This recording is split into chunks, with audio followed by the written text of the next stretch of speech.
Yeah. In your house with O'Con. Hey, O'Con in your house. Hollywood in your house. Hypocrisy's head in the clouds. Curating all kind of loud.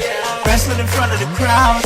Paragon's holding it down. Anybody can get it. Josh Joseph standing on his decisions. He is the voice. There is no choice. We is them boys in your house making wrestling noise. Moving fast, it's like cruiserweight action. In your house is the perfect distraction. Pumpers in your ears when you in traction. Get this work with some wrestling action. Smoke. What's up, guys? What's cracking? The Con Man, and I'm in your house. We here. We're ready to make a movie. I hope you guys are ready to make a movie. I hope you guys are with the shits, because we're with the shits.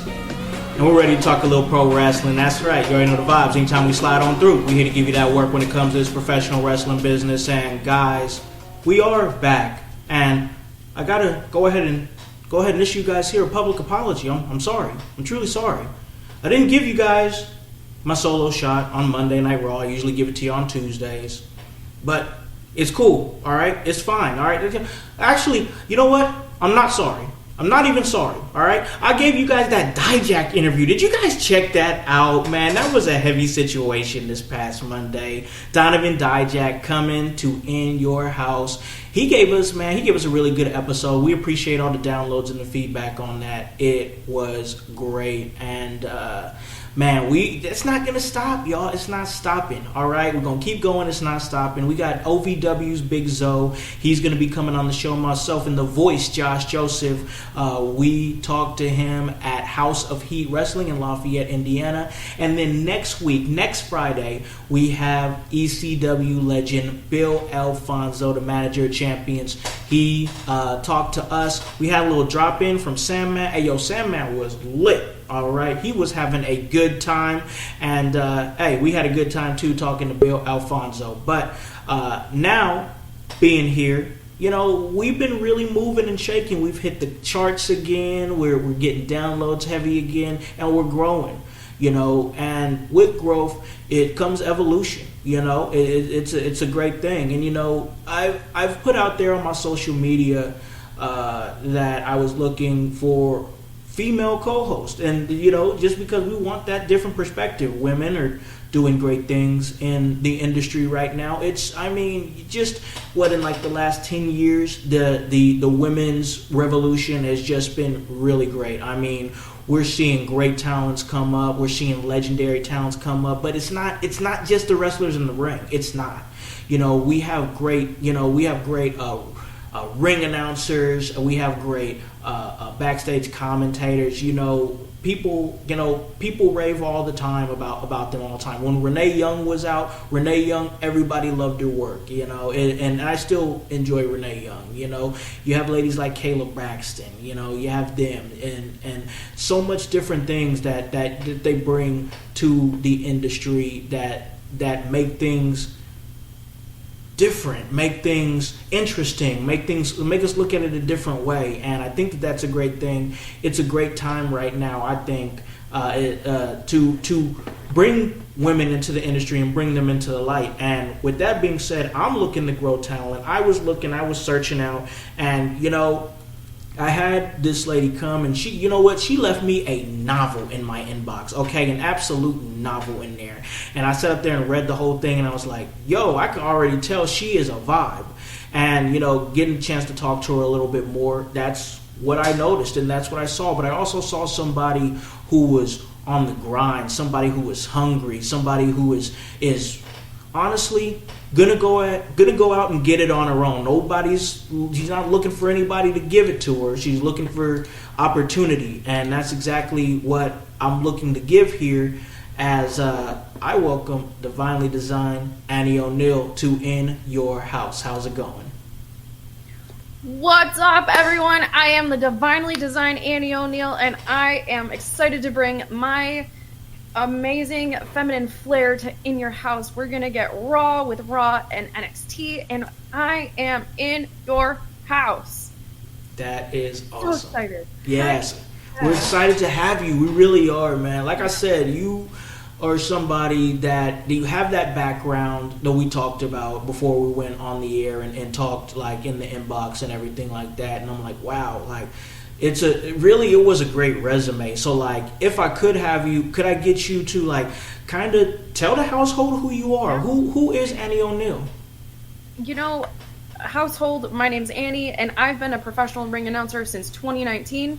You know, I was the person who showed up to shows way longer before my point in time came about. And then someone handed me a microphone and was like, you need to do this. And I said, yes, I do. I need that microphone. I have a voice that needs to be heard, and I need to share it. And then that transferred over into being a backstage correspondent. I even host my own wrestling podcast, my indie spotlight called Bumpin' and Thumpin'. And, you know, the present just, it wrote itself, you know, and I showed up for opportunities, put myself in places I wasn't sure I was meant to be. And, you know, I just, I answered the call, you know. That's the best thing you can do, is just show up for yourself. And if you feel afraid that you can't do that, that's your potential wanting you to seize it. You know, you just gotta go for it. Yeah, that's it. That's it. I'm a firm believer that sometimes the best ability is availability.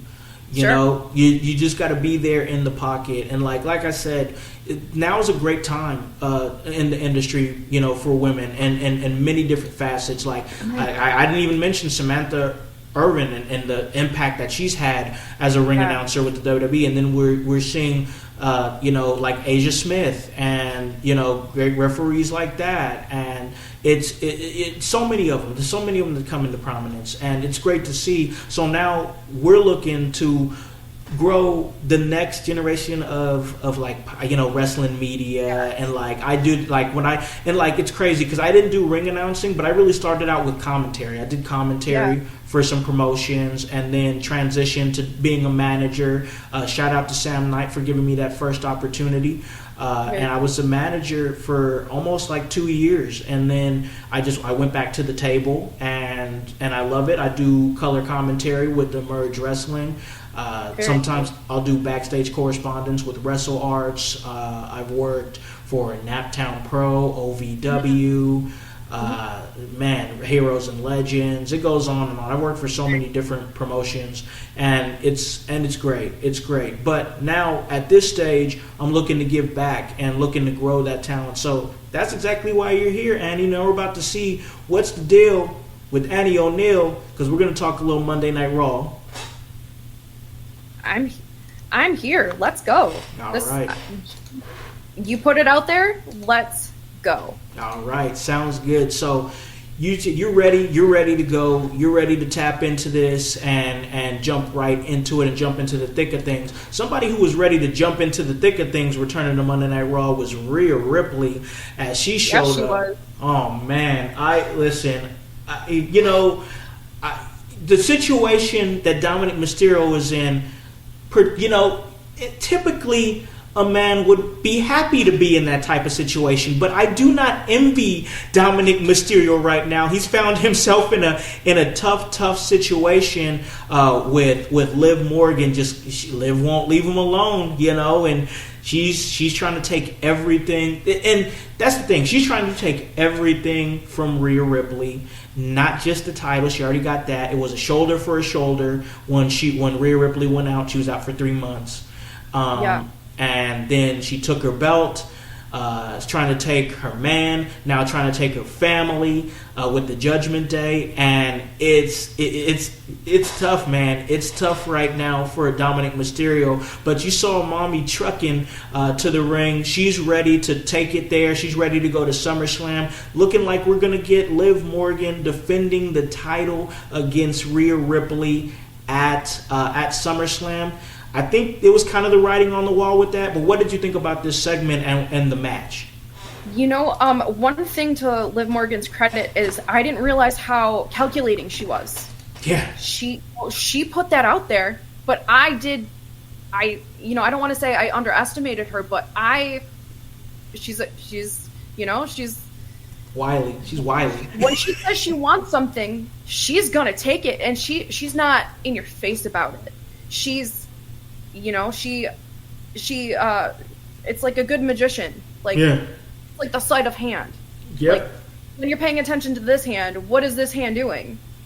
And not only like, yeah, she's taking slowly and surely almost everything from Mommy, and she's doing it. Everything she said she was going to do, she is doing it.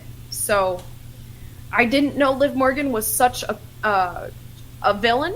Yeah. And I'm here for it, because you know what? There are a lot of people who don't give Liv Morgan the credit that is due, and it is due. And it happened almost right in front of our eyes, but I wasn't really paying attention to how devious she truly was.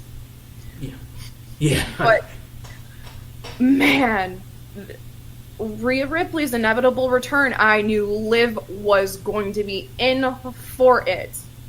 And once her music hit, her jaw dropped on the floor, and she ran out of there like a Looney Tunes cartoon.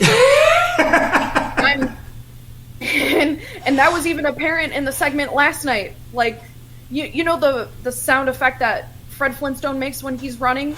Yeah. I swear I heard that play out in real life when I was watching. Ooh. Yeah. Ooh.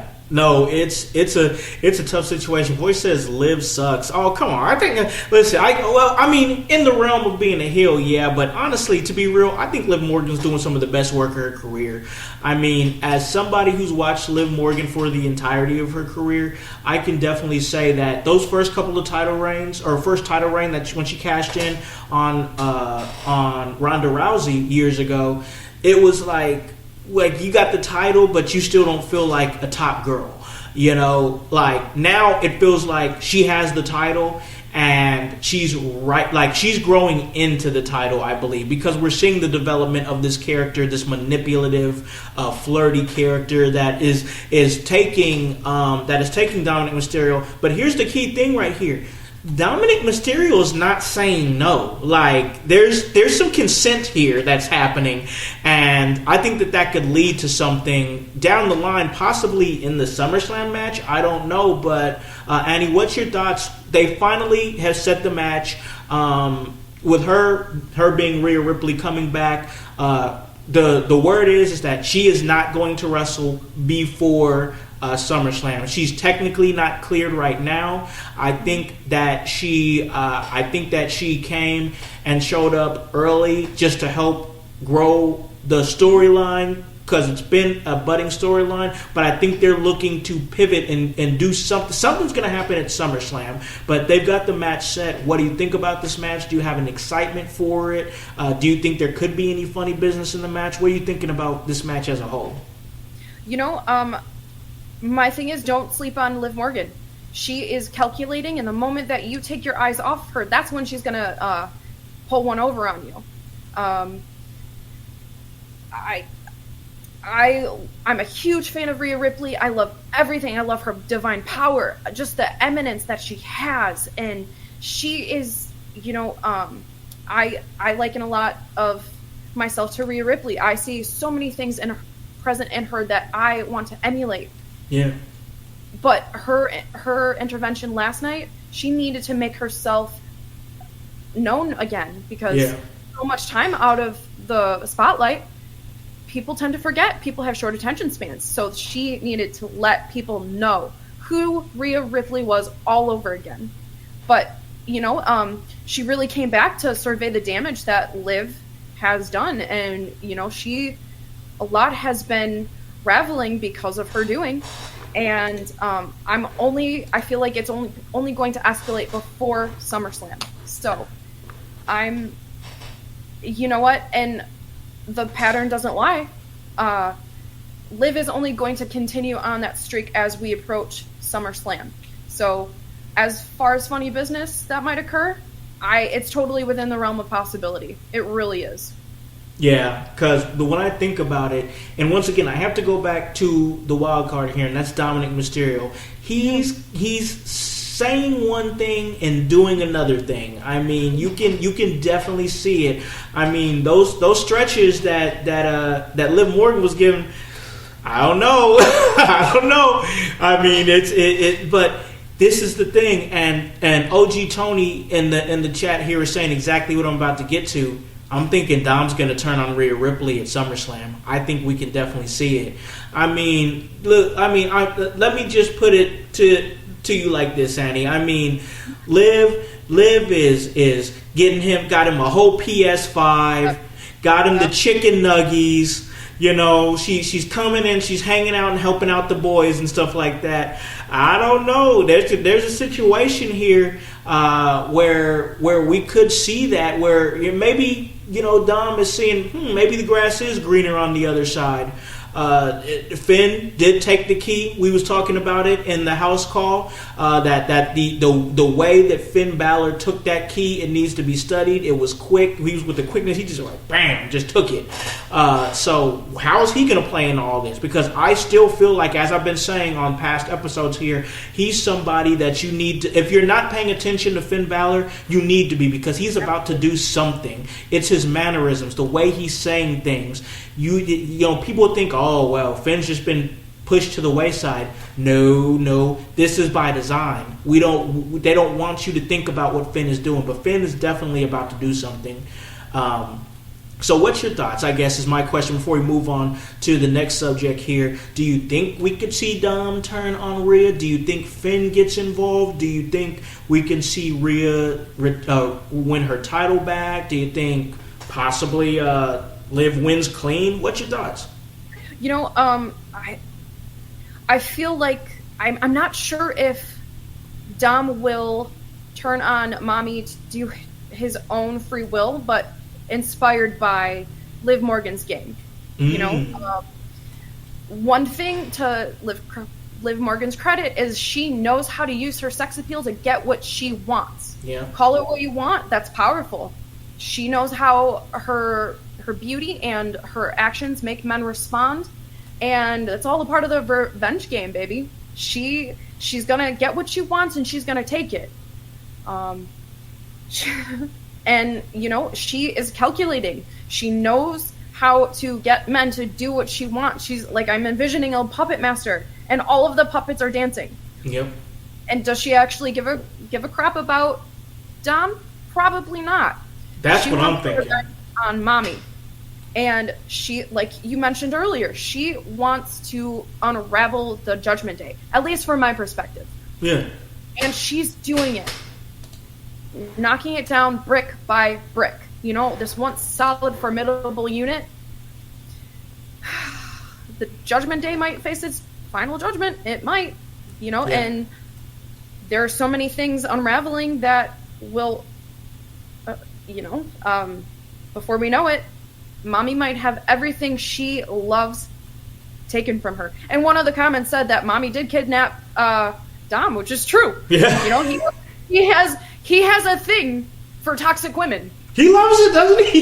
He loves it. I mean, have you seen Mommy and Liv? Like, Final Judgment. Yeah, I didn't even realize. There you go, the Final Judgment. The team up we didn't know that we needed. Yeah, no. But I hear what you're saying, though, and it's a good point. I think that there is a reality. I think there is a reality where Liv Morgan is literally just using Dominic Mysterio to get what she wants. And he's a pawn. He's a pawn. It very much feels like he's a pawn. But we'll see as we get to SummerSlam, because right now it seems like Rhea Ripley and Dom have reconciled. But could that just be for now, till we see some type of swerve happen at SummerSlam? So we'll see what happens. It's an interesting story. I've been interested with everything that's been going on with the Judgment Day, and from this situation with the Judgment Day, it spouted a match, and it spouted Dominic Mysterio versus Jey Uso, and Jey Uso now so we got this whole, it seems like we got a whole soap opera going on now in Monday Night Raw, because you got Dominic trying to win Mommy back, you've got Liv Morgan, who is heavily pursuing Dominic Mysterio, and now you have another element with Jey Uso wanting El Champion to tell mommy. He said, "Eh." So that's that's the element that came into play. What did he say to? He said to tell her, "Eh." So almost like Jey Uso was right here. Yeah. But that's exactly, he sees what he wants. He's talking about taking her to Waffle House. It's cheap, but it's good, which is how I describe myself. And yeah, he's looking to take her there, get her a nice little meal and everything like that. But this spouted a match. And Jey Uso ended up winning. Jey Uso's been on an interesting trajectory himself, because my question is, like, he's been in main events. He's not won anything. He's not won an Intercontinental Championship, World Heavyweight Championship, Money in the Bank briefcase. He's been there. I guess, like, what's next for Jey Uso coming out of this? Because he's not going to be in the title picture going into SummerSlam. So I guess what's your thoughts on Jey Uso? If you want to give the household your thoughts on Jey Uso, and what do you think might be in store for him for SummerSlam? You know what? I think he's really taking advantage of Dom Mysterio's weakness. He's been paying attention to what's been transpiring between Dirty Dom and Liv Morgan. So who's to say he's not going to pull Mr. Steal Your Girl and slide on right into DMs? Come on. Like, I mean, it seemingly appears that he respects Rhea as she is. So why can't someone else, swoop in? Yeah. I'm all for it. Like, hey, you're not showing your girl the respect that she deserves, and he's gonna say, "Eh." Is that what you said? Is that what? Eh. Eh. There you go. You get it. You'll get it. You'll get it. Just keep working on it. But it's a. I will. Eh. I'll try. I will. I'll do some homework. And who doesn't love Waffle House? Yeah, love me some Waffle House. I mean, I like Waffle House, but it'll be interesting to see what comes out of SummerSlam for Jey Uso. Yeah. I mean, the comment here is right. I mean, if your Waffle House cook, he's not working on his mixtape, got an ankle monitor, you might as well just listen. He got to have the do-rag, the cigarette behind his ear, and everything, and like he gonna hook you up a nice little bacon sandwich or something like that. Like yeah, he will. So yes to Waffle House. If any Waffle House representative is listening to this and you want to give us a sponsorship. So we'll take that. Yeah, we'll take that. But things moving with Jey Uso, and he picks up the victory over Dominic Mysterio with the Uso splash. I thought it was a good match. I do. A Monday Night Raw match, you don't expect it to go crazy or anything like that. But I thought it was a pretty good match. And man, I thought, once again, I gotta say, I think this was a good episode of Monday Night Raw. A lot of moving stories going on, including. Were you surprised when Liv Morgan pulled Dirty Dom out of the ring? I wasn't. I don't know. I want to see where this goes, because it's gonna be interesting to see how these two grow. Because once again, she's showing, hey, Dom, I really want this, but it could be a ploy. It could be a thing where it could be a thing where he actually does say, you know what, I actually want to be with I want to be with Liv Morgan. I'm going to help her retain the title at SummerSlam, and then he pledges his allegiance to Liv Morgan, and she's just like, nah. No. Contradiction, I'm calling it right now. She has no actual interest in that man. She's playing with his emotions. And sometimes, do we love to see it? I love when people get the consequences of their actions. I'm kind of a human troll. So, chaos ensues. Annie loves to be there laughing as things play out. And that's exactly what we might see. We might see a little karma in store for Dominic Mysterio, but that's just a perfect segue, honestly. Go ahead. On the flip side, how do you think Rhea is going to respond to Jey Uso's I do love the drama. I do. I think, yeah, I like it. I don't know. I think she might respectfully, I think she might like a little in her life. So I think that's a thing. They could, it's been nice to see. And honestly, it was definitely giving like staying with Dominic and Rhea. It was definitely giving Eddie Guerrero and China vibes. He was following her around with the flower, like "Mami, Mamacita," and China. Yeah, she threw the roses at him. And another element of it that I didn't bring into fact is Damian Priest and how much he's loving all this. Like, Damian Priest is just here, like, bro, I told you from the very beginning. He is memeing. Yeah. He too loves chaos. Yeah. He loves the drama too. It feels him. I'm just saying. Yeah. I can see it when I see it, and I'm calling attention to it. Yes. No, I agree. He's loving it. He's here for it. El Champion. He's killing me, man. I'm enjoying it. They're talking about him as a babyface. I could see it. I could definitely see it. I see it too. I definitely saw it in the back and forth between he and Gunther last night. Yeah. And just hearing the words that Damian Priest said, "You are losing your heart," or "You lost your heart." Yeah. And I'm like, wait a minute. That sounds familiar, but out of character for Damian Priest. I'll work with it. I'm open to it. Yeah. I think they're wanting to go with it because I do think they're transitioning him away from the Judgment Day that's coming. And then also I believe because Gunther is just this uber heel right now, and they want to make sure that they keep the investment on Damian Priest, which is a good thing to transition him right now because it feels right, because he feels like he's doing things in a babyface way. Like he broke up the gentleman's agreement with Seth Rollins and said, "Hey, I know I said that if I win, that you can't fight for the championship anymore, but I still feel like I have something to prove. So I'm gonna forego that, and I'm gonna say, I will fight you." And we brought up Carlito. They brought up Carlito there in the chat. Carlito has had some of the funniest one-liners in the last few weeks that have just killed me. I mean, we were talking about the stretch earlier with Liv Morgan and Dominic Mysterio. He comes in with the one-liners like, he's like, "It's really not that hard," and he says, "Well, it looks like to me it is," and I'm like, "Yo, you can't say that." Well, he can. Well, he did. He did. That's not PG.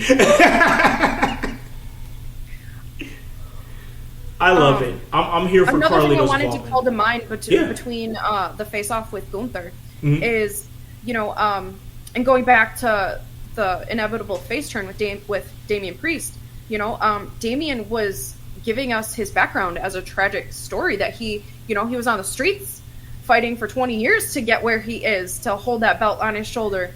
And then Gunther trolls him and and just craps all over it. And I'm like, oh my god, that's so funny and cold-blooded. He said your parents didn't even love you enough to provide you with the great life. And I was like, dang, he's cutting deep.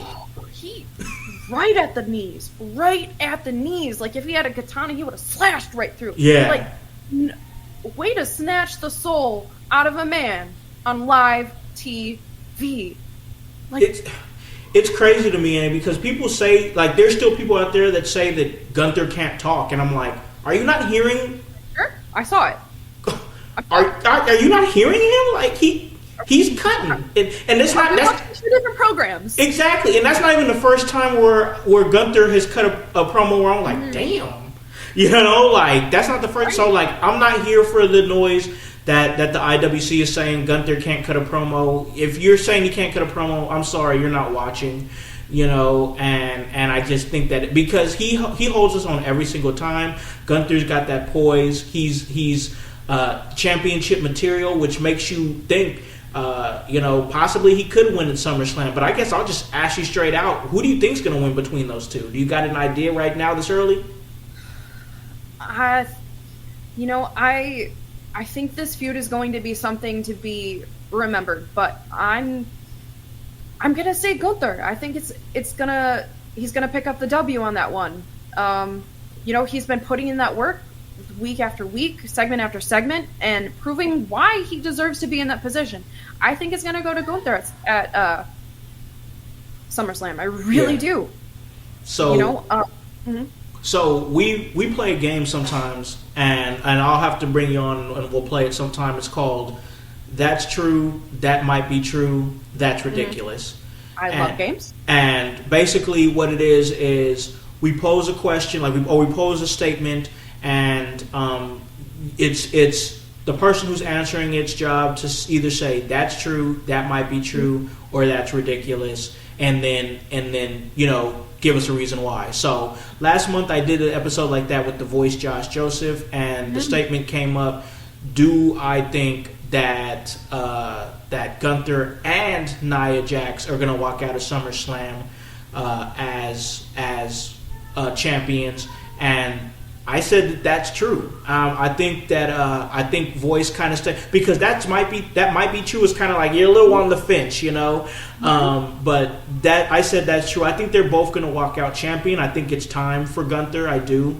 I think Nia Jax, and we won't go too deep into that, but I think Nia Jax is on a really good run right now for sure. But yeah, I do think Gunther's going to come out of it winning, and then we can pivot and do something different. I think that there's another story to be told with Damian Priest, trying to handle this Judgment Day situation, either trying to patch it up or just let it go. And then the story will be him, on his own too, and trying to scratch and scrape back up from that. Especially if he drops the belt. Yeah. That's probably going to escalate his departure from Judgment Day even further. It's going to give him the huge baby face push. Yeah. And who doesn't love an underdog? I love underdogs, Oh, yeah. Those who overcome the inevitable. We saw a lot of heart from Damian Priest. Oh, yeah. And I think I honestly think that's why people are getting behind him, because he's like, it's a natural progression, because he's like, I could be a Weasley heel and win because of my family all the time, but no, I want to prove I can do it. I want to prove that I can stand on my own too and be a legitimate champion. And I think there's a nobility in that, and I think that's what is turning people around on Damian Priest. I agree. I would have to agree, and who is he without the influence of the Judgment Day? That's what I'm really, really interested in.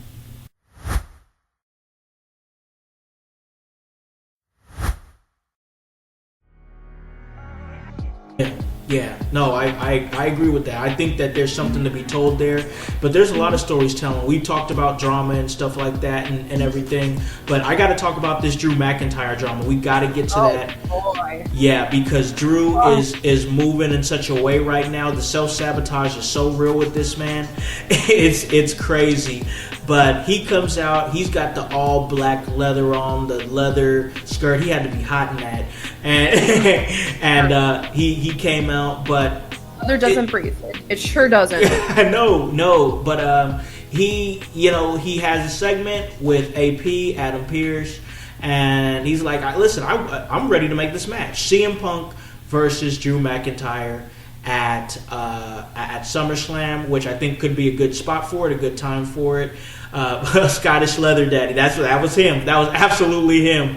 but he came out. That's all I'm going to refer to him as from now on. Yeah, Scottish Leather Daddy. There you go. I love it. But he could have had his match, and him and Punk have been going back and forth. I mean, we talk about toxicity. These are two very toxic men that are colliding right now, Annie, and it continued and the self-sabotage also continued because all he had to do was apologize to the referees. We talked about it in the house call. You didn't even have to mean it. Lie, bro. You didn't mean it. All you had to do was say, I'm sorry. Even if there was no emotion in that phrase at all. Sometimes you just gotta play the game. Yeah. And Drew McIntyre refused to play the game. He poured kerosene all over, and he lit it on fire. He really did. Yeah, he did. And did you, given the previous events and Drew McIntyre's pattern, did you foresee this outcome last night? You know, I in a way I did, just because it's going with who he is right now. And with Drew, there's been a whole lot of self-sabotage. I mean, we can harken back to WrestleMania, where once again we say all he had to do was apologize. All he had to do was leave. He could have took his title. He could have left. He could have been and celebrated with his wife. He had his WrestleMania moment, finally winning in front of fans after his WrestleMania win in the COVID year 2020. It's a thing where it's like you can there's some things where I'm like, back when Drew was saying things like, listen, Jey Uso is here on Monday Night Raw. I don't want to have nothing to do with it. I'm staying away from it. Everybody else was ready to give him a chance. And he wasn't. And I was like, okay, so I see Drew is really like, he's playing in a field by himself right now, you know. And I think that with him, we're seeing the progression of this unhinged character. So to answer your question, I definitely could. There was definitely something in me that said he's not going to apologize. You know, he's not going to apologize, and it's going to prattle on, and it's going to become a thing where maybe they pivot, and maybe we get Seth Rollins and Drew McIntyre at SummerSlam, or maybe they wait to the very last minute to go ahead and set up the match with CM Punk. Is CM Punk ready? That's the question. Is CM Punk medically cleared to go? I think that's the thing that that's in the back of my mind at least. Is he ready to go? And Voice is saying he wants Punk versus Seth already. They've been teasing that for a while. They've been teasing that since Punk returned to the company.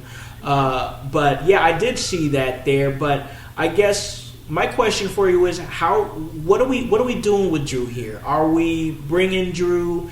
Are we making it to where he's gonna go up against Punk at SummerSlam? Are we pivoting to Seth Rollins at SummerSlam and pushing off Punk a little bit further out? Is he ready to go? What was your thoughts on that whole storyline and just kind of the progression that you've seen with the Drew McIntyre character as a whole? You know, I'm a huge Drew McIntyre fan. There's just something about him. He just has that hero aura to him, and I just want to support him blindly, but I can't, because the pattern is there. It's almost like he's walking to the gallows and he's trudging up the stairs, and then the person who pulls the lever on the trap floor, it's Drew McIntyre.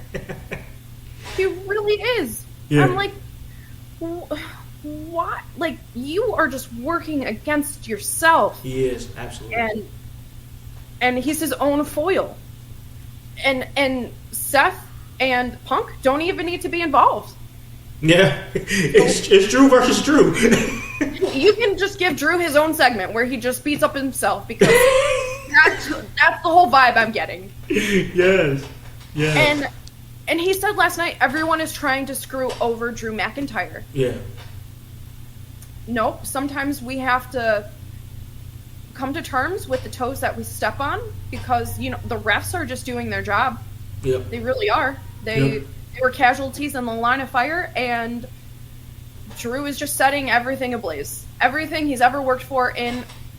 No, without those refs, there's not an official match. No. Respect our officials. Yes. Only Drew... Yeah, go ahead. Oh, I'm just saying, OG Tony has an idea here. Punk and Drew and Seth as special referee. Ooh, the plot thickens. It certainly does. That's a good thought there, Tony. That really is. And even if you want to flip it, Tony, if Punk's not ready to go, what if you do Punk as the special enforcer or something like that? I would want to see Punk in the match, honestly. I would prefer to see him in the match. But if he's not ready to go, you know, that's just be like back up there. But I think it was a tricep injury, right? Yeah. And I think he got that. I believe it was the Royal Rumble. Royal Rumble. Yep. Yeah. I think it was. So he's been injured for a while. Hopefully he can get cleared up soon. But there's a lot of smoke with this feud right now, and it just begs the question: what are these two going to do once they're done with each other? Because the excitement of Punk, not to say that it's waned or anything like that, but it's like now that he's been back for almost a year now. It's kind of like, okay, you've been back since Survivor Series, and we had you for a couple months, then you got hurt, and yes, you've been making like appearances and doing this and that, but I think everybody's wanting to see Punk be Punk, and we want to see him be, and he can never be the Punk from 2011 again. I mean, we can't scale the clock back. Punk has already had like a pretty, a pretty loaded laundry list of injuries between his AEW run and his run with WWE now. So like, you have a limited time with Punk's in-ring ability for sure. That was exactly what I was about to say. Voice is that you have a limited time. You got to make the most of it. I don't know if he's got a lot of title reigns in front of him, but I do think he's got a lot of stories in front of him. No, he doesn't. No, I don't think so either. Just his presence is enough to offset any type of balance. Yeah, no, I agree with that wholeheartedly. I really do. He doesn't need a title because anything that he does, people pay attention to. 100%. And that's the lure of CM Punk. So give him a microphone, and he does what he needs to do. Facts, exactly. And I think that's what I think that's what he understands that he's there to do. So it's great. I'm digging the story. Hopefully, we'll see it move a little bit more. As the weeks go on, we got a couple more weeks till SummerSlam. It's going down in Cleveland. That's August 3rd. But we got to move on here. We have to talk a little bit about everything going on with. What is it? Oh yes. Real glass. Don't do it. Perfect. Don't use it. He hates it. He's just looking out for the betterment of the company. Perfect. But we have to talk about the Bo Dallas and Chad Gable situation. I mean, that was, my gosh, it was a heavy situation. So we know about Chad Gable calling him out. Chad Gable's been victimized by the Wyatt Six. Smart. Yeah. Is that smart move by Chad Gable to call them out? I've never stared down the barrel of a loaded gun, and I don't intend to. But Chad Gable is a special kind of stupid in this, my opinion. He's making real Chad moves right now. Real Chad right now. Yes, he really is. He really is. But I think he thought he had the drop on Bo Dallas with his newly aligned stable. We've kind of seen this coming for a while now with him and the Creed brothers. It finally came to fruition and it happened. But even then, it was still the Wyatt Six coming together and standing tall. And one thing we've been talking about, me and the guys here at the pod, is like, it's weird because I don't know if you feel this way, Annie, but it's strange how much like Bo Dallas is starting to look like his brother Bray. Yes, like it's Bray Wyatt being summoned from the other side and joining Bo Dallas in the midst of it all. Yeah. Like it just in the beard, his mannerisms, like when Chad and the Creed brothers were, laying that beat down, and when he was just on his back and he started laughing maniacally, that's scary. It sent shivers down my spine. Yeah. And just in his the pitch in his voice, it was so reminiscent of Bray. But it's Bo Dallas. And he's just fusing the two beautifully. Yeah. He's not trying to, I personally don't feel like he's trying to stand in his brother's shoes, but he's coming into his own while paying homage to his brother. And I think that's amazing. Yes. And you talk about that. We have to talk about the tape that was given to the, my God, that tape. I mean, I mean, I don't know. You got to be made of stone to not feel something on that Rowan video, because it's so real. You know, like I think all of us have, you know, had, you know, some sort of relationship with loss. You know, Yeah. but to lose not only, you know, somebody who you went up and down the roads with as often as he did with Luke Harper, Brody Lee, you know, that's tough, because even when Bray was gone from the company, they were, you know, for a while they were still together before he ended up before Brody ended up going to AEW and doing his own thing, and then he lost him, and then, you know, Bray was just coming back to the company. And he started feuding with LA Knight. Then he was slated to have a feud last year with Bobby Lashley at WrestleMania. Then he got ill, and then months later, when we thought he was going to come back and make his return, he left us too. And man, that Rowan video was just so heavy, and it's crazy. Like, it's tragic art. Like it's the way that it was presented. And it's very much, I am really thoroughly enjoying the presentation of the Wyatt Six. I think that it is a thing where it is like, you got to be delicate with something like that, and I think that they have been delicate. And I like the idea that every week we're getting new introductions to the new versions of these characters. Why be delicate, though? I want to ask you that. Why be delicate? Because every human in this universe, they experience loss. So why not give them something to relate to? Why not give them an experience that, you know, a viewer can say, wow, me too. Yeah, no, and you're right about that. I agree with that. I guess when I say delicate, I don't mean in the way like the presentation of the promos or anything. I just mean like once we take it to the ring and we get wrestling, they had to be very like delicate with how they did Bray, because it was a fine line. They didn't want it to come off as goofy, you know, or something like that. They wanted it to be very much taken seriously. So like the presentation, like, no, as far as going deep, as far as like us really digging deep into these characters' emotions and what they're feeling, and feeling them have those emotions real time. Like I thoroughly believe, I think it goes without saying that Rowan video was one take. I mean, that was wrapped, that was done. You know, that was real. You know, my only thing is, once it gets to the ring, I want it to be presented in a way where they continue to have that legitimacy. They continue to have those layers, and it's not just some attraction or sideshow, because I think that's not a novelty. Exactly. Yeah. So let me ask you, let's get to the tape. What was your thoughts on the tape, your in-depth thoughts about everything? Because that, once again, it's just getting deeper and deeper every single week. So what are your thoughts on the tapes that we've seen and then the tape we saw this week? And the tape that was featured last night, that was the one that was featured on the Pat McAfee show, right? Yes. Yeah, that was given to him on the Pat McAfee show.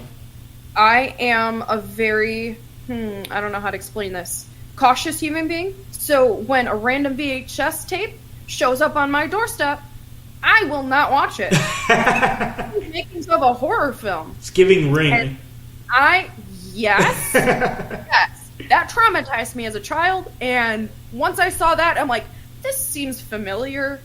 Yeah, I'm not watching that type of No, like, who has a VHS player anymore?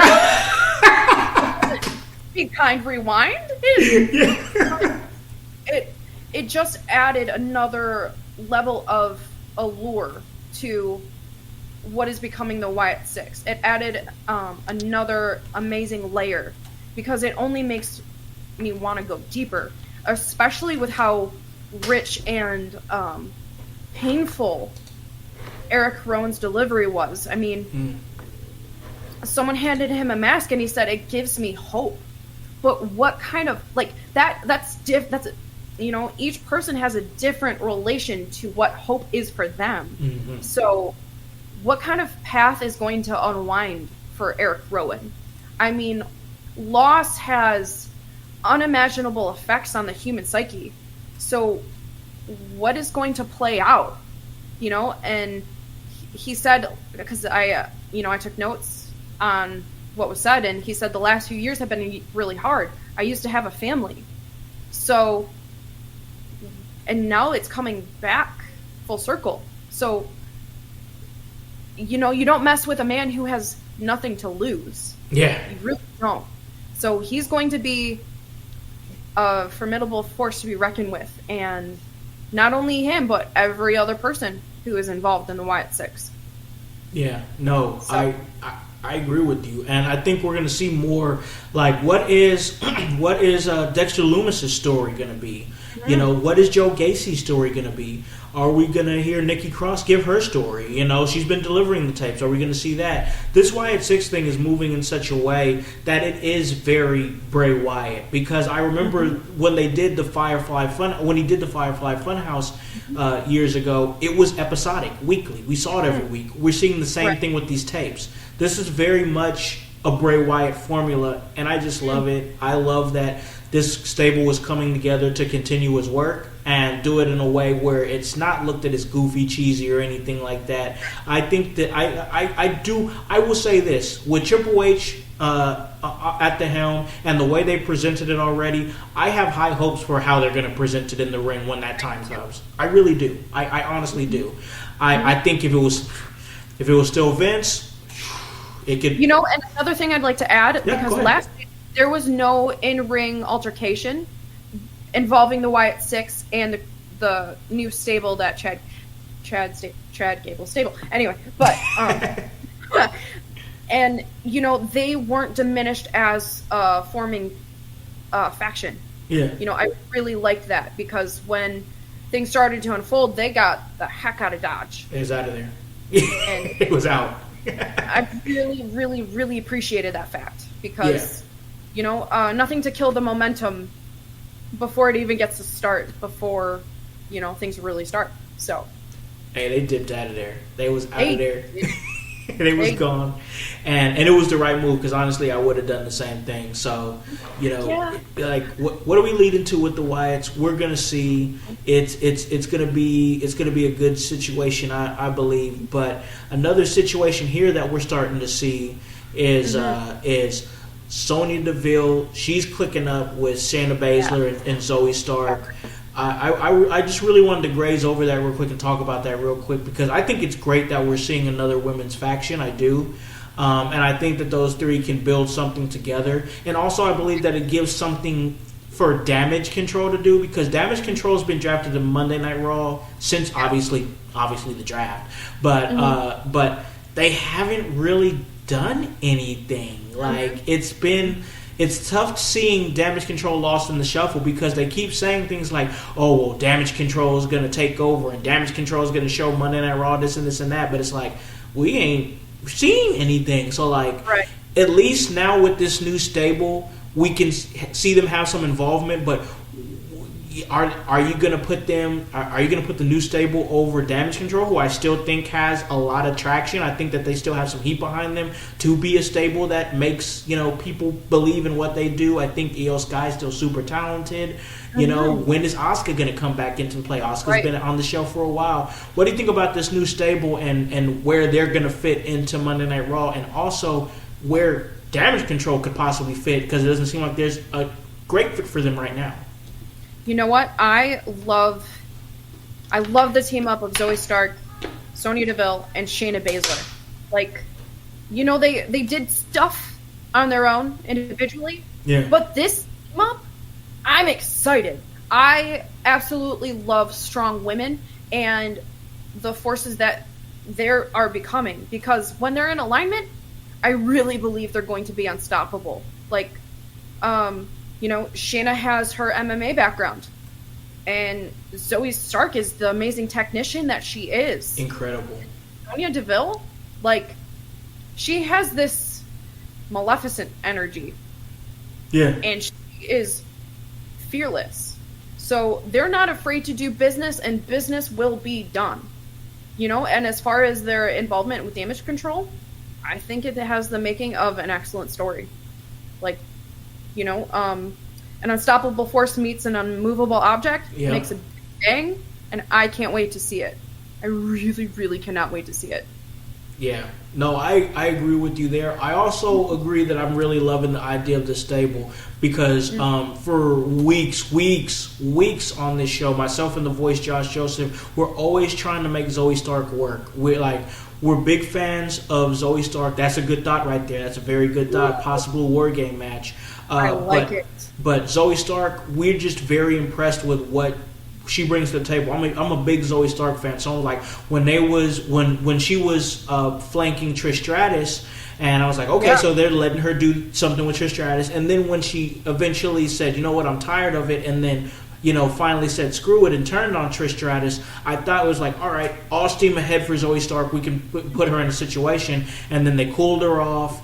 And then, and that she hasn't really done much. She had like a title shot here and there, but it's like on a show where it's like, we just need our champion to have an opponent that they can beat to get to the next opponent. You know what I'm saying? So Zoe was in that role, but I'm like, no, like I want Zoe to be in the spot. Her performance at Money in the Bank was phenomenal. She's so good. It really was. Just how she was moving through the air. It was like beautiful physics occurring in real time. And I wanted more. I wanted more from Zoe Starks because I was unsure about Zoe Starks for a while. Like, what are they going to do with her? Yeah. What's next for her? Because I feel like she's an amazing wrestler. She has the attitude. She has the look. But what's to be done with Zoe Stark? And I think her entering this stable, she's going to really hit the ground running. So. I agree. I agree. I think, and this is the landscape that we're very much in, Annie, in professional wrestling, where it's like stables are very much a thing. Like you always want to have somebody watching your back and yada yada yada in storyline. But when we're talking about in the confines of professional wrestling, you put somebody in the stable to protect their weaknesses. You want to try to hide their weaknesses. Maybe Zoe's not as entertaining as a talker, but you know who can talk? Sonya Deville. Sonya Deville's a great talker. And I love the addition of Sonya Deville of like sometimes she could wrestle, but mainly she's their manager. Because remember, Sonya Deville is a former general manager of SmackDown. And so she knows how to politic. She knows she's going to be able to put her girls into a spot of prominence because of that ability to politic. And it's just a good move. And I can definitely see tag titles in their future. That's a thing. Or maybe somebody in the group gets a women's championship and then the other two get tag titles. And then, because we've seen that with Damage Control. It's a real thing that could possibly happen between these women. And I love it because this is a way to help these talents. Like, when I think of somebody like that, I think of somebody like Finn Balor. Finn Balor, great wrestler, fantastic wrestler. On his own, people didn't really care. And then they put him with the Judgment Day and like, boom, Finn is a great talent. I hearken it back to the Wyatt family. When Braun Strowman first premiered with the company, Braun Strowman was green. He was not that great of a wrestler, but he did not need to wrestle. He just had to come in there and be big and imposing and do a move or two, and it protected him until he actually learned how to wrestle. So very much the idea of a stable is to protect those, shield those weaknesses, go ahead and shine on those strengths and do it as a unit, as a stable. So I think that it's great for all of these women to be a part of this. I just wanted to talk about that really quickly, just because. For Sonya's benefit, she just came back from a nasty ACL tear. Yeah. Ooh, having had knee injuries, I know how imperative it is. So she gets to use her voice, like you said, she gets to politic, and she gets to preserve her body. Yeah, no, it's all great points that you're making. Once again, I love this for her, just because we can see her do what she does best, and I think that she's going to do what she does best. I'm enjoying it. I think it's going to be great, but we got to talk about this main event segment right here. Ilya Dragunov, Sami Zayn. They went at it. Pretty much what I expected, Annie. It was going to be a disqualifying finish. We saw Braun Breaker earlier. He was, of course, supposed to be out of the building. I knew he wasn't going to be out of the building. Yep. Security has been awful lately for the WWE. They can't keep any of these guys out. He comes in. He wrecks the match. I feel like personally, Annie, we could be leading towards possibly an Intercontinental Championship triple threat match, possibly because Dragunov has an argument. He was in there in that match. They were in the heat of that match. He did not lose. He won by disqualification technically because he was attacked by Braun Breaker when he ran around the ring at 23 miles per hour and just speared him. It was an ugly spear too. It wasn't a pretty spear. It was an ugly spear. Speared him in half. Yes, and we saw one big thing I have to take away from this segment was Braun Breaker, who I'm a huge fan of since he's premiered on Monday Night Raw. He stood tall as the show was going off the air, and for some reason that was just a huge thing for me. I don't want to say red flag, not because it was a good thing. It was, I guess, a green flag, however, but it indicated to me that they're letting this guy stand tall at the end of the show. Right. They like him a lot, and I think that they know that they have something. Yeah, and he wanted his imminence to be known. Yeah. And, he's got the size, he's got the look. I didn't realize how fast he can run. Yeah. It's great. Like, I don't think a man should be able to run that fast, but Braun Breaker's doing it. Breaker's doing it. And I like the possibility of that triple threat match for the IC title. Yeah. I can definitely see that coming into fruition. Oh, I think that's a good possibility. I think that I've become such a big fan of Dragunov too. Yes. I've always been a Sami Zayn fan. I met him years ago. He's a great guy, and I've just been a fan of him. Before that, I was a fan because I've been watching him since his Ring of Honor days. Honestly, when he was El Generico, and so I followed him since then.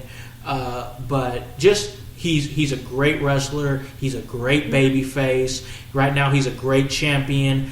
I don't think if they do go with that triple threat match, I think that as much as I love Sami, as much as I respect Sami, I think that he's great, amazing. I think that whoever comes out of that match champion needs to be anybody but him.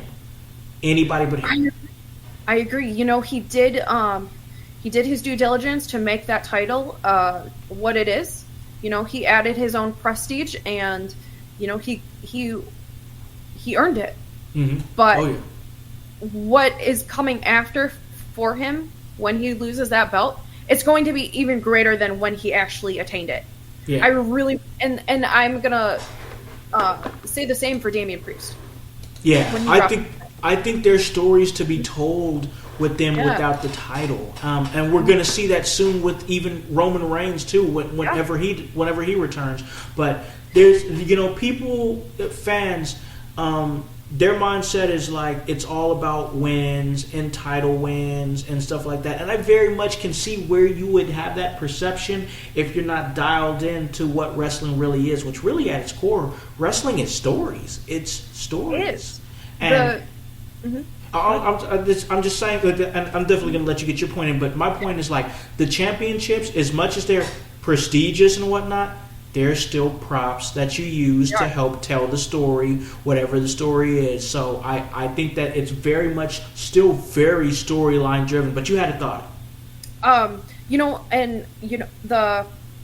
The title is what drives the tension. It creates the rise and the fall of the story arc. Yeah. It gives people something to reach for. And when it's taken away from them, what that does for someone's character development, it makes or breaks them. And that is what I appreciate. Yeah. And that's what a lot of people I don't feel understand because, maybe they're not in the business like we are, so they don't know, but that's what makes the storyline great. Yeah, and you got to be able to lock in to that story. You got to be able to lose yourself within that story. I think, honestly, Annie, there's so many fans out there that are just oh, I want to show that I know this and this and this or whatever. And I'm okay, that's cool.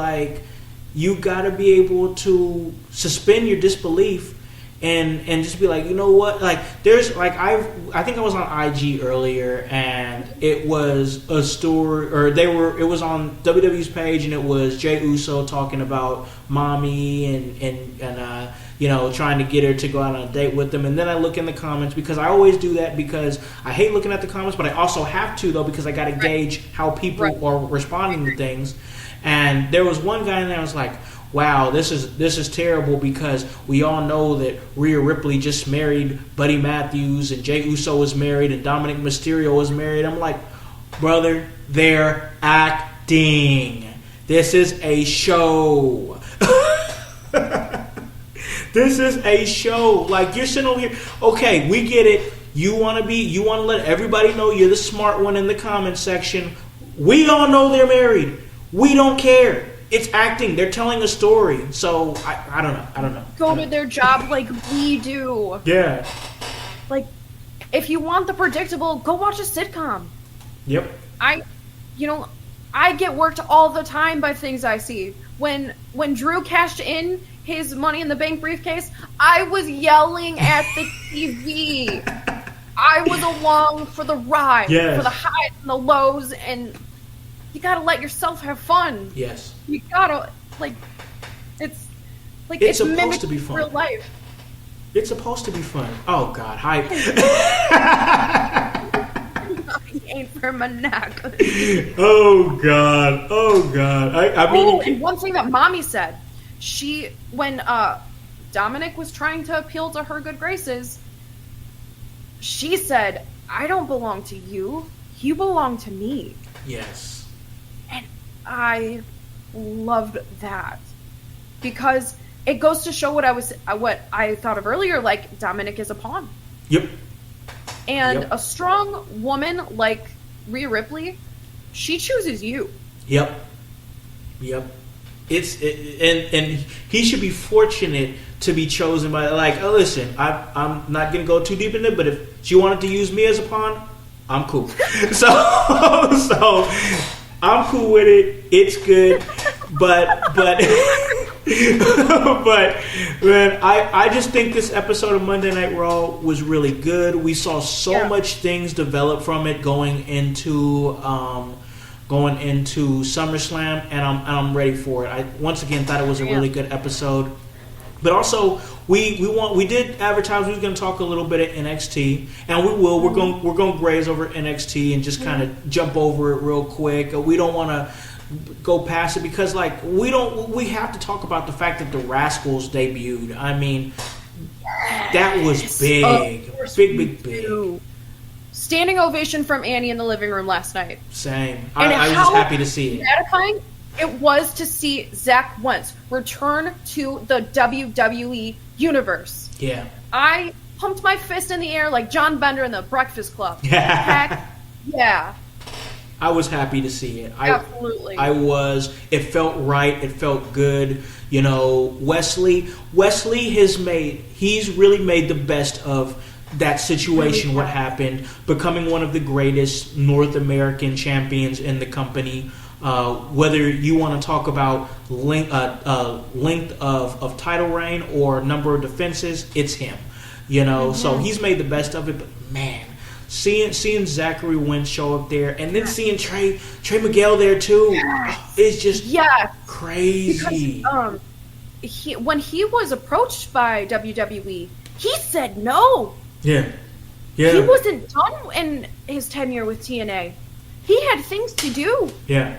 And you know, I've read stories about Triple H saying, like, when people say no and it comes time to revisit that person, they're not very forgiving. Yeah. But to see Trey appear on that Tron, it was amazing. Yeah. It couldn't have happened to a more deserving person. You know, he came up on the Indies in Michigan, and well deserved. Someone who puts his heart and soul into this business. And I see that translated through every movement, every word he speaks on that microphone. Yeah. I couldn't have been happier for Trey Miguel. All three of them, really. Yeah. Because, you know, their song was a banger. their in-ring presence was a banger. Like, and just the cohesion they have as Rascals, electrifying. And I loved the team up against them with Gallus. I really, really did. Perfect match. Really did.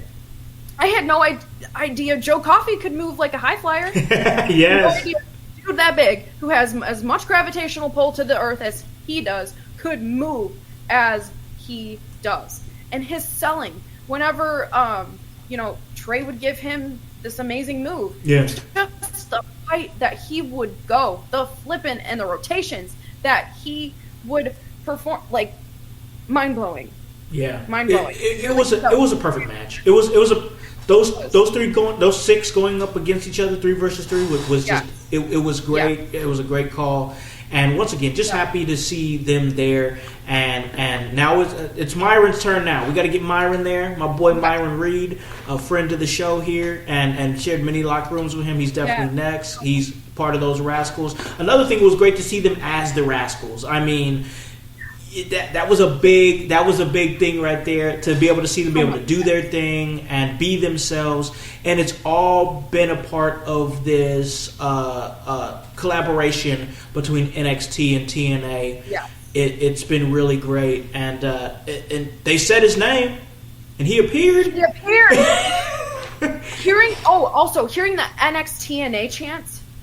Yes. Yeah. The fans are eating this up. They love it. But the name was said, and he appeared. I love it. Like, I absolutely love Joe Hendry. He's not here. You said his name. You said his name, so you never know. You got to be careful with that. But he probably heard it through the ether. You know, he'll find his way. He always finds his way. He will. He really does. And I loved Booker T's reaction. He can't stand this guy. And he doesn't understand the weight of his words. You say his name, he literally will appear. Yeah. And I loved it. I love Joe Hendry, and I'm so behind him right now. Just his reaction to the fans. There needs to be more of a collab. More, please. I think NXT is going to swoop him. I think they're going to swoop him. I do. I think that there's going to, and we talked a little bit about this in the house call. I think there will be a swooping of talent a little bit there. I agree. Jordan Grace. I think we could see Joe Hendry. Is almost up to an end. It is, isn't it? It ends in, I want to say, either December or the beginning of January. Ooh. Okay. Yeah. She honestly, with the especially with the crop of talent that they're bringing in right now, their women's talent that they're bringing in, that's just going to be. It's going to be big. I got you when you said that. I got it. Yeah. WWE has really focused on their women's division in such a way that they're not missing. I mean, they're just not. Of course, we can talk about the horsewomen, with Becky Lynch and Charlotte Flair and Mercedes Moné and Bayley. But man, now we've gotten, like, over the years we've gotten Bianca Belair. We've gotten Liv Morgan, who's now rising to prominence. Rhea Ripley is an amazing top star. So many we're having. Chelsea Green's coming into her own. Tiffany Stratton is another one who just really just worked her way up just so fast, honestly. Naomi returning to the company, the signing of Jade Cargill. I mean, I could keep going. I mean, their women's roster is just absolutely amazing. Lola Vice, I'm a fan of her. So Ruka, Kalani Jordan. I mean, the Prodigy, Roxanne Perez, Cora Jade, whenever she returns. Yeah. I mean, it's close. I see her on Instagram working out and in the gym. Like, she looks good. She looks healthy. Good. She's getting her range of motion back. Like, she's rebuilding the foundation for sure. Good. We love to hear it. We definitely love to hear it. And another lady I want to talk about real quick is Thea Hale. Thea Hale, she steps up to Roxanne Perez, and I like the spunkiness of Thea Hale. She's just a ball of energy, and like human C4. Yeah, she's small but mighty, and like I like what she can bring to the table as far as her personality, but also she actually can really wrestle too. So it's really can. Yeah, I'm impressed with what I see from her. Unfortunately I think that it's just she's going to be a footnote in Roxanne's current title reign. I just don't think Thea is ready for the NXT Championship yet. I think that a good step for Thea Hale when that time comes would be first the NXT Women's North American Championship. I agree. Then maybe work her up to that NXT Women's Championship. But do you think she could accomplish that being in Chase U? I think she can accomplish being the NXT North American champion in Chase U. I think if she's going to be the NXT Women's Champion, she's going to have to break away. I agree. I feel like she gets lost in their shadow. Yeah, and she can stand on her own too, and we're seeing that now. Once again, like I said earlier in her career when she was part of Chase U, I see it because it's like she's still new, and remember, this is their next in line program. So, like with their next in line program, really? Yeah, she was part of the next in line program. And I didn't know that. Yeah, very cool. What was she? What was her sport? Oh man, I think she was track and field. I think I can see it. I think it was track and field. But I'd have to be sure about that. But she's part. I do know she's part of that next in line program, just like a lot of these stars. And so, like, she had to very much be taught not just the WWE way of wrestling. Like, if you come in from the Indies, she had to be taught wrestling.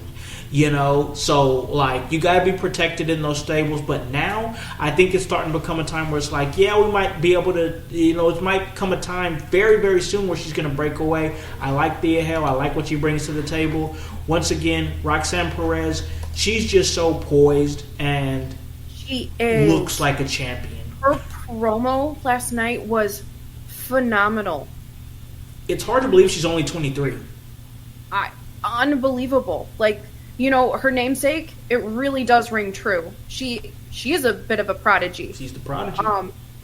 She's name dropping people like Charlotte Flair, Bayley, Asuka, Rhea, and she's on pace to shatter their records. Yeah. Like, that's pretty bold. But you don't have that boldness without actually believing that you can achieve such things. Yeah. And I really can't wait to see what is to come from Roxanne.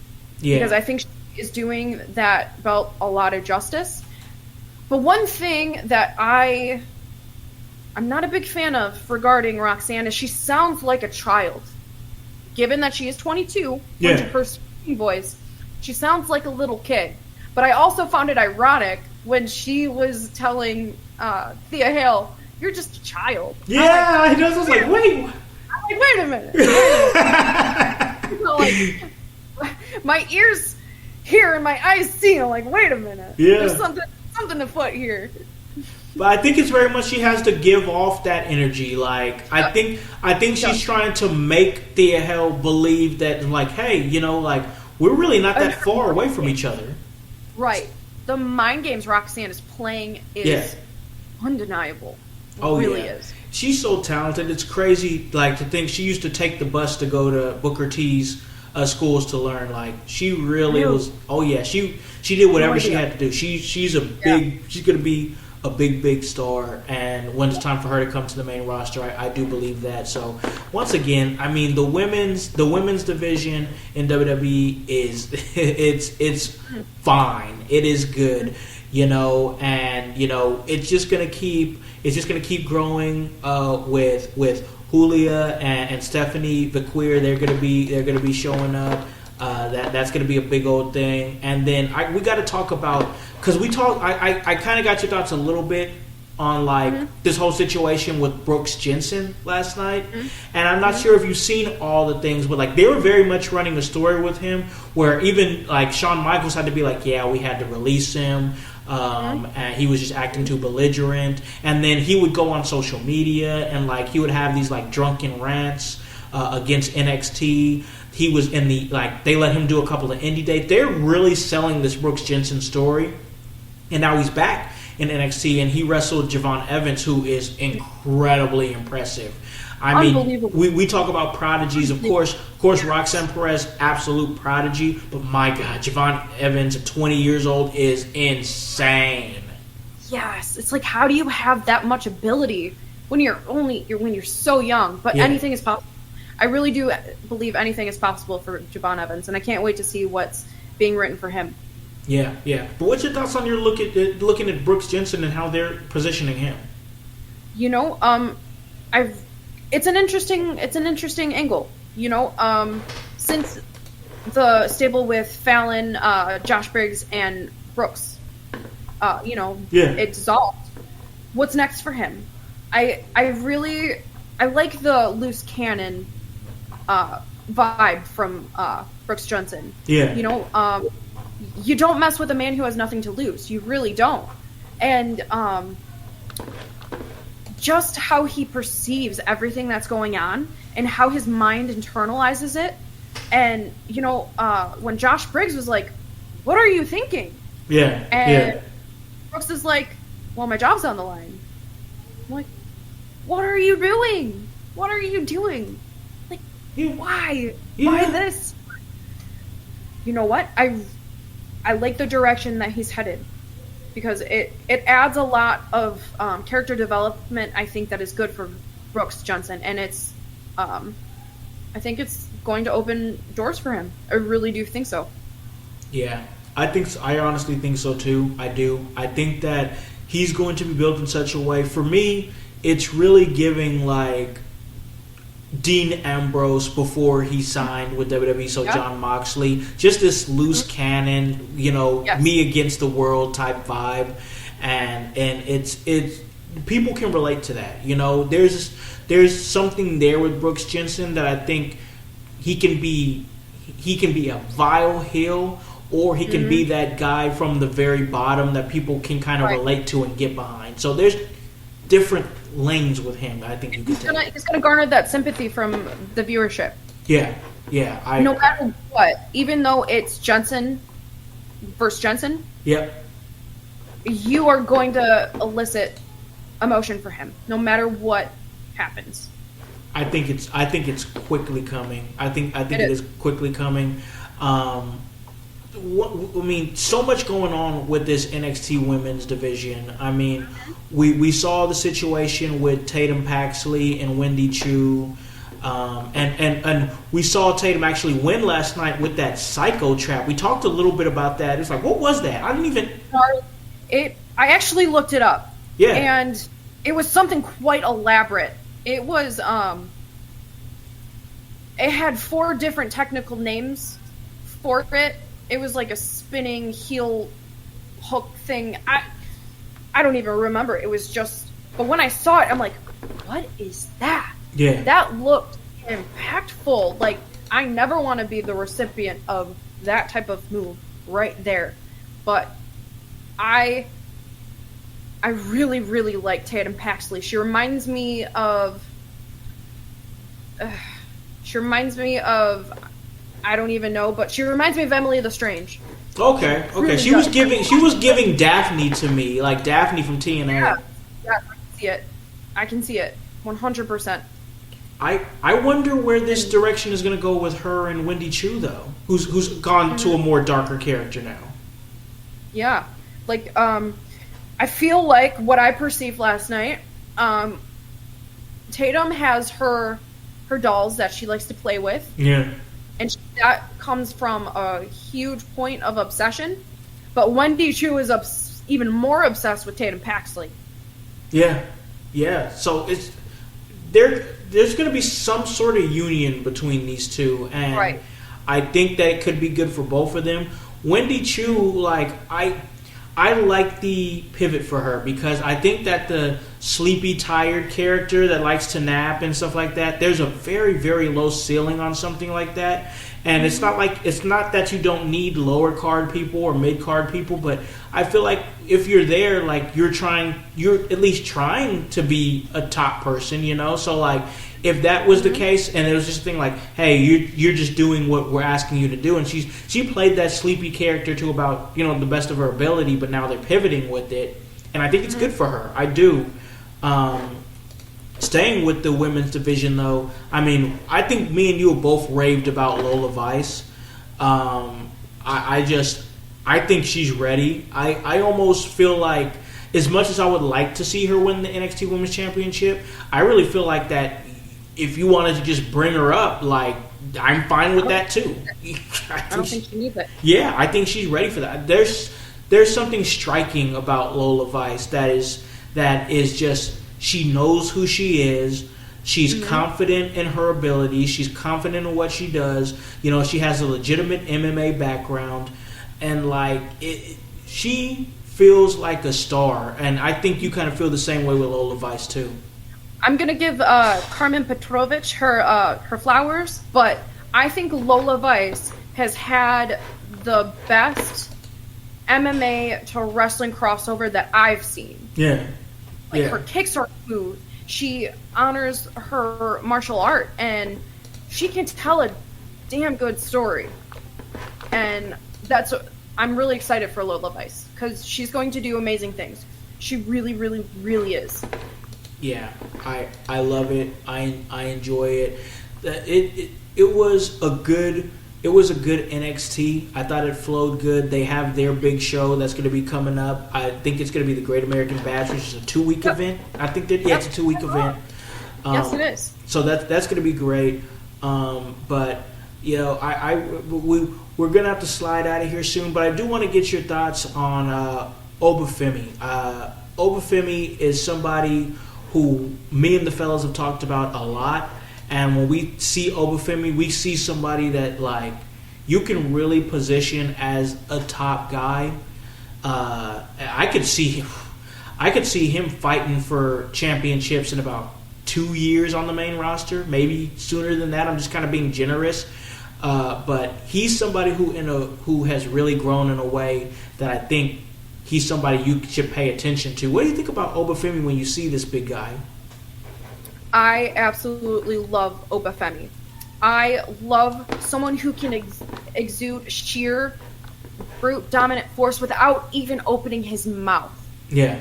Like, just the way he emotes. Just the look in his eyes. Like, Duke Hudson looks scared. Yeah. He really did.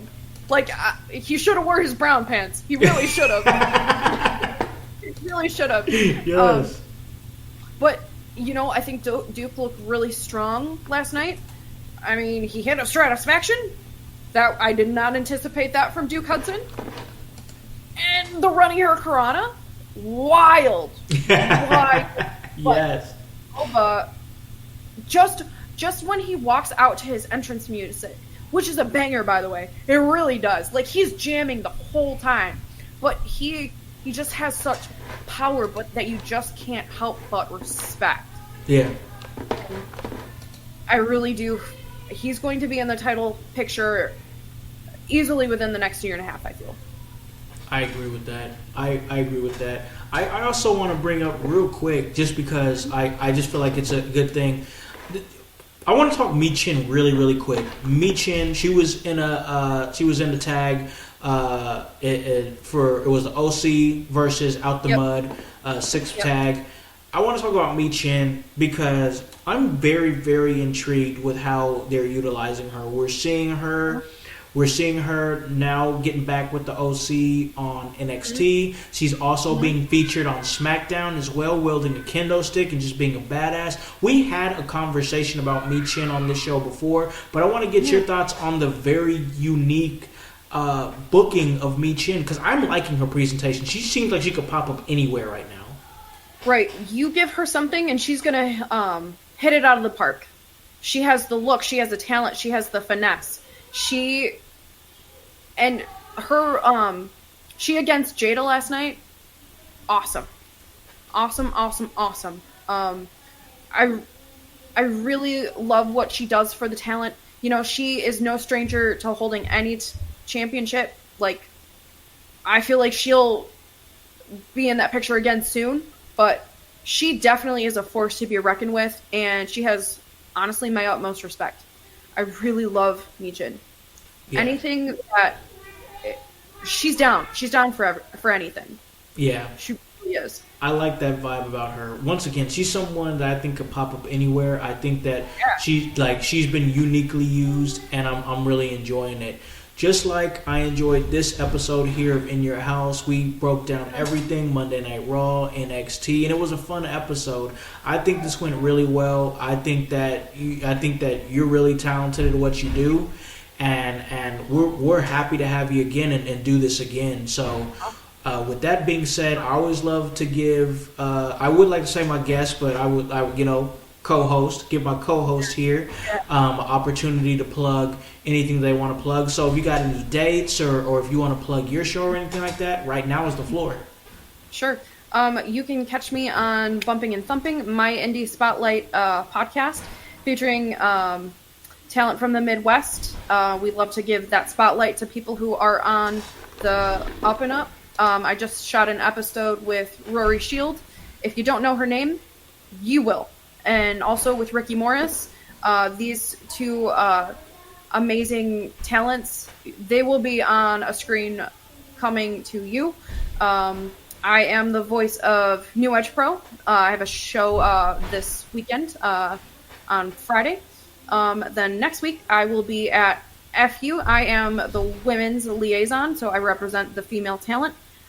We will have our first female cage match, Fatal 4-Way, to announce the inaugural FU Women's Champion. We got Heather Blue, we got Ruthie J from NWA, we got Stella Buho, and we have the Mosh Pit Maiden, Max Rain. So, and then Divine Pro is in September. So, yep, all of these opportunities are coming up, and hopefully I will be welcomed back on this amazing In Your House podcast because I had the time of my life. Great. I'm happy to hear it because I think the team's going to keep you. I definitely like the energy that you bring and the insights that you bring. You're definitely somebody that's poised and ready for something like this. So like we're definitely going to do this again and grow this moving forward. And hopefully I can catch you at some shows down the road or something, and we can actually get a chance to shake hands and meet in person and stuff like that. But that'll come in time. That'll be step-by-step process. But right now I'm enjoying what we did here, and I appreciate you coming on, and we'll definitely do it again. No problem. Absolutely. So, you guys, that is Annie O'Neil. Be used to seeing her. We're going to do this again, most definitely. And you guys already know where you guys can catch me at. I'm going to be right here doing my thing here at In Your House. But on the 27th, I will be at Wrestle Arts in Indianapolis. I'll be doing backstage correspondence. That is going to be a great show. We're definitely going to drop a poster and everything here as we get closer to that time. And then October... we got some big shows that's going to be coming in October for House of Heat. But then in August, I'm going to be doing Emerge Wrestling, doing color commentary there. A lot of big matches coming. O'Shea Edwards is going to be going up against Paragon for the World Heavyweight Championship, the Emerge World Heavyweight Championship. That's going to be big, and so many more matches to come. Guys, I really appreciate you guys giving us the 5 stars, giving us the listens, the downloads. It's really been great. We've really been working hard to give you guys some great content, adding shows, adding dynamic co-hosts and guests such as Annie here. And guys, make sure that you go back, listen to our interviews with Misa Kate. Misa Kate was great. We had Eric Dillinger the week before that. This past Monday, we had Donovan Dijak, former WWE talent. This Friday, OVW's Big Zo. Then next week, we're going to have Bill Alfonso, and we're going to continue our Raw preview review show on Mondays with Grunmeister and the voice Josh Joseph. Wednesdays, we're going to bring you something here with myself and Annie O'Neil.